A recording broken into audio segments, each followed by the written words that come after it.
21 वचन संख्या 1 से लेकर वचन संख्या 8 तक प्रभु का वचन के बारे में आज हम देखेंगे। पाठ का मूल सारांश है नया आकाश और नई पृथ्वी।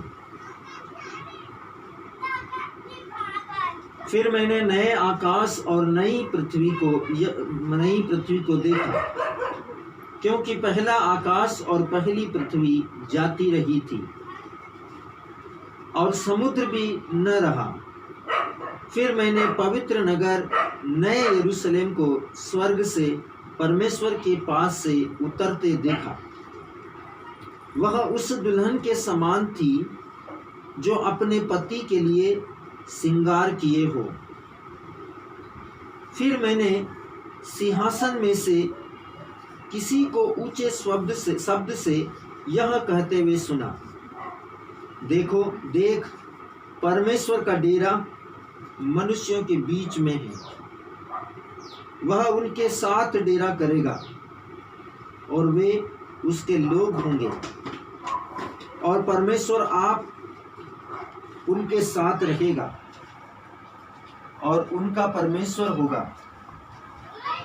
वह उनकी आंखों से सब आंसू पोंछ डालेगा और इसके बाद मृत्यु न रहेगी, न शोक, न विलाप, न पीड़ा रहेगी।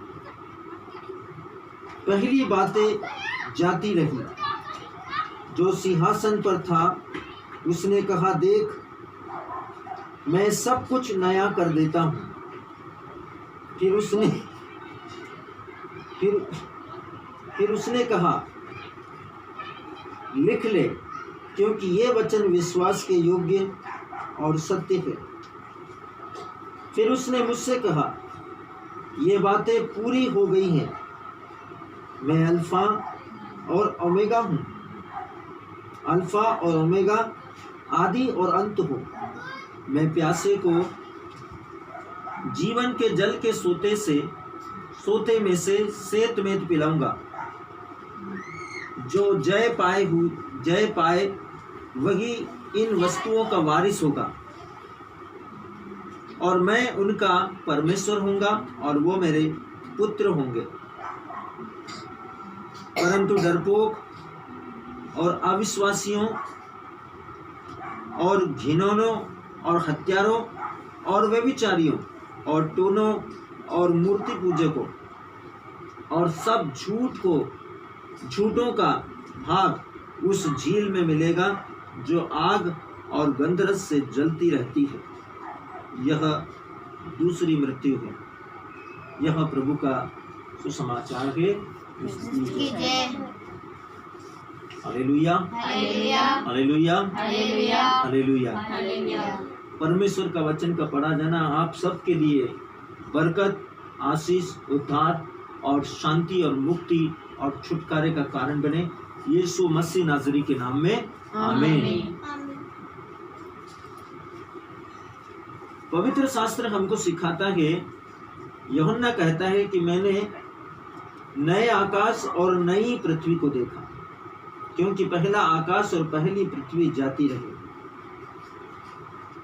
पवित्र शास्त्र में जो चिन्ह दिखाए गए हैं मेरे प्रियो, हम सबके लिए ये एक कोई नई बात नहीं है, बल्कि ये हम सबों के लिए प्रारंभ से ही, सृष्टि के आरंभ से ही परमेश्वर इन बातों के विषय में कहता चले आया है। लेकिन वो बातें हमारे जीवन में हमारे विश्वास के द्वारा ही हम उन बातों को समझ सकते हैं। क्यों? क्योंकि जब हम आज्ञाकारिता में जीवन जीते हैं, तब हम एक आज्ञाकारी आत्मा के रूप में परमेश्वर के वचनों में छिपी हुई उसकी इच्छा शक्ति को जान सकते हैं।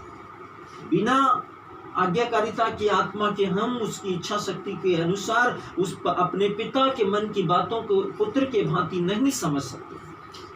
और इसीलिए पवित्र वचन हमको बताता है कि फिर मैंने एक नए आकाश और नई पृथ्वी को देखा, क्योंकि पहला आकाश और पहली पृथ्वी जाती रही और समुद्र भी न रहा।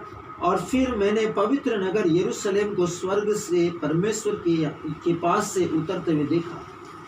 वह उस दुल्हन के समान थी जो अपने पति के लिए श्रृंगार किया हुआ हो। फिर मैंने सिंहासन से किसी को ऊंचे शब्द से यह कहते हुए सुना, देखो परमेश्वर का डेरा मनुष्यों के बीच में, वह उनके साथ डेरा करेगा और वे उसके लोग होंगे और परमेश्वर आप उनके साथ रहेगा।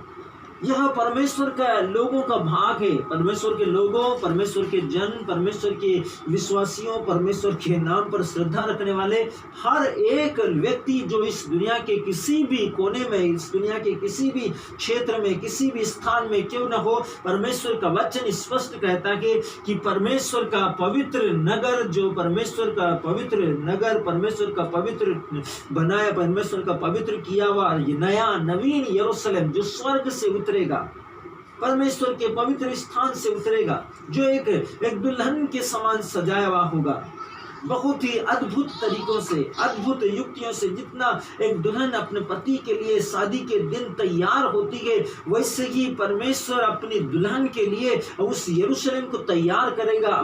बहुत बहुमूल्य माणिक रत्नों से और बहुत सारे उपहारों से, बहुत सारे आशीषों से, अनुग्रह के चिन्हों से पवित्र नगर को, यरूशलेम को सजाया जाएगा। और ये जो है मेरे प्रियो, ये उन लोगों के लिए है जो परमेश्वर के नाम में विश्वास करते हैं, जो परमेश्वर के नाम में विश्वास करते हैं। और वचन कहता कि फिर मैंने सिंहासन से किसी को ऊंचे शब्द से यह कहते हुए सुना, देख परमेश्वर का डेरा मनुष्यों के बीच में, वह उनके साथ डेरा करेगा और वह उसके लोग होंगे और परमेश्वर आप उनके साथ होगा।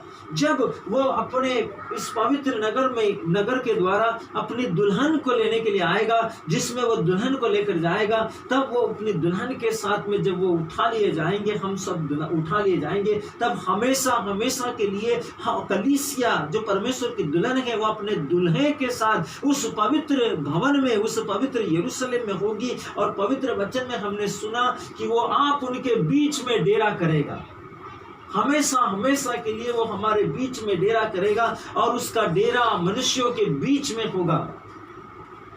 और पवित्र शास्त्र कहता है कि फिर हम हमेशा के लिए उसके साथ में रहेंगे। और वचन कहता है कि देख परमेश्वर का डेरा मनुष्यों के बीच में, क्योंकि हम उसके अपने लोग हैं, हम उसके अपने लोग हैं। और बाइबल हमको सिखाती है कि परमेश्वर का डेरा उसके लोगों के मध्य में रहता है, उसका डेरा उसके लोगों के मध्य में रहता है। क्यों प्रभु हमको आत्मिक आज्ञाकारिता सिखाता है? क्योंकि परमेश्वर खुद एक आत्मा है, ताकि हम एक आत्मा में परमेश्वर की आज्ञाकारिता में, जब तक हम आत्मा में, आत्मिक आज्ञाकारिता में, आत्मा में आज्ञाकारिता नहीं सीखते, आत्मा में आज्ञाकारी नहीं होते, तब तक हम आत्मा परमेश्वर के साथ में, जो शरीर परमेश्वर के, देह परमेश्वर के, उसके साथ में उसकी आत्मिक दुल्हन के रूप में पवित्र नहीं किए जा सकते, पवित्र स्थान पर नहीं उठाए जा सकते। इसलिए प्रभु चाहता है कि आप और मैं आज्ञाकारिता का जीवन को सीखे, आज्ञाकारिता का पाठ को सीखे, आज्ञाकारिता के कार्यों को सीखे, क्योंकि परमेश्वर ने स्वयं आपको और मुझको उदाहरण दिया कि मसीह यीशु के द्वारा। और इसीलिए परमेश्वर का वचन कहता है वो क्रूस के मरण तक, अपनी मृत्यु तक, क्रूस के मरण तक आज्ञाकारी रहा, ताकि आप और मैं भी आज्ञाकारी जीवन जीकर उसके सामने आत्मिक रूप से आत्मिक आज्ञाकारिता को ग्रहण करें, ताकि जब वो आत्मिक यरूशलेम, नवीन यरूशलेम, स्वर्गीय यरूशलेम, जो परमेश्वर के पवित्र उपहारों से सुसज्जित और सजाया हुआ होगा, जब हम उस आत्मिक यरूशलेम में प्रवेश करेंगे, तो हम भी